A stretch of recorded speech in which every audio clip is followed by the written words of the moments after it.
Video को like करके आगे शेयर जरूर कर देना।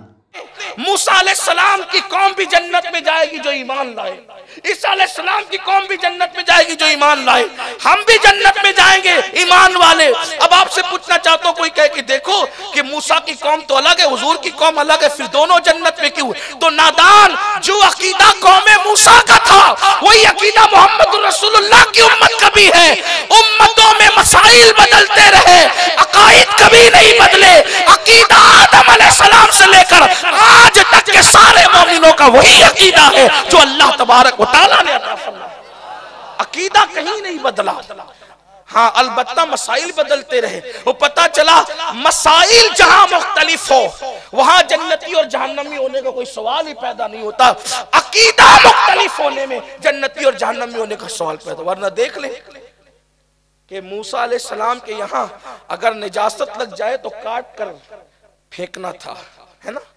उठा कर देखें आप कुरान की तफसीर, और हमारे यहाँ लग जाए तो चुल्लू पर पानी से धुल दो।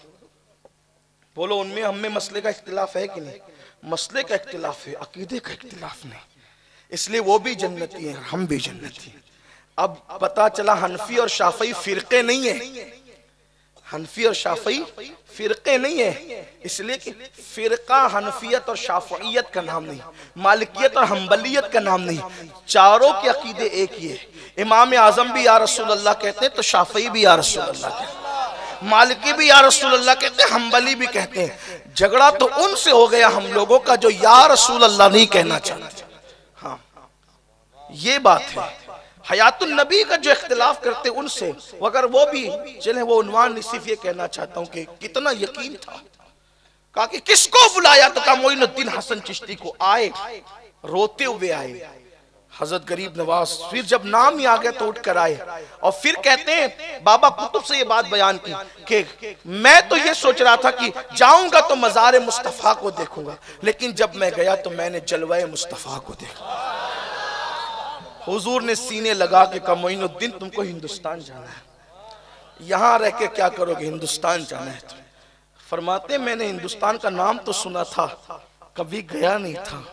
मैंने अर्ज़ की या रसूलल्लाह मैं कैसे जाऊंगा हिंदुस्तान, मुझे पता ही नहीं है हिंदुस्तान। तो दो तारीखी रिवायात मिलती है, मैं तारीख की बात कर रहा हूँ। तारीख के मुख्तलिफ अंदाज होते हैं कि किसी मौरिख ने लिखा कि हुजूर ने अनार में हिंदुस्तान का नक्शा बताया, और किसी मौरिख ने लिखा कि अपनी हथेली पे बताया। क्योंकि बात मेरे मुल्क की है या हमारे बुजुर्गों की बात होती है या जिनसे हम प्यार करते हैं उनकी बात होती है, तो मेरी कोशिश ये होती है कि जो प्यारी बात हो ना, आला से आला बात हो, वो पेश करूं। अनार में भी नक्शा दिखाना बड़ी बात थी, लेकिन हुजूर की हथेली पर, दस्ते मुस्तफ़ा पर हुजूर अलैहिस्सलाम ने हिंदुस्तान का नक्शा दिखाया का हिंदुस्तान ये है और तुम्हें यहाँ जाना है, और तुम्हें रुकना अजमेर में है। यानी रुकने का की निशानदही भी फरमाई। गरीब नवाज ने ये तो नहीं कहा या रसूलल्लाह आप कभी नहीं गए, आपको अजमेर कैसे पता चला? क्योंकि जानते थे जो मकीने लामका है, जो लामका तक जाता है बगैर किसी राहबर के। जिब्रील वल्लाह तल्ला बिल्लाह, जिब्रील शबे मेराज में राहबर नहीं बनकर आए बल्कि खादिम बनकर आए। इसलिए कि जो राहबर होता है वो मंजिल तक पहुंचाता है, और जिसकी मंजिल पता ही ना हो तो अल्लाह अकबर, जिसको मंजिल पता ना हो वो राहबर कैसे हो सकता है? मंजिल तो सफर करने वाले मुस्तफा जाने रहमत को पता थी, जिब्रील तो खादिम बन के आए थे। और खादिम का हाल ये होता है जहां तक चाह रखा और जहां से चाह छोड़ के आगे बढ़ गए।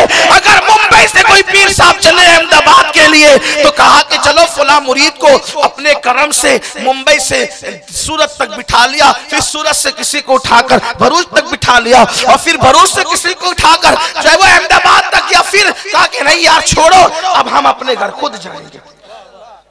बिला तमसील, समझाने के लिए, मिलाने के लिए नहीं। जिब्रील आए थे ना बाराती बनकर, अक्सा तक गए, पहले आसमान दूसरे आसमान। मेरे अजीज ऐसे खादिम बनकर आए थे कि जिस दरवाजे से वो रोजाना आते जाते थे वो दरवाजा भी उन्होंने इस्तेमाल नहीं किया। हाँ, वीडियो अगर अच्छा लगा हो तो लाइक करके आगे शेयर ज़रूर कर देना।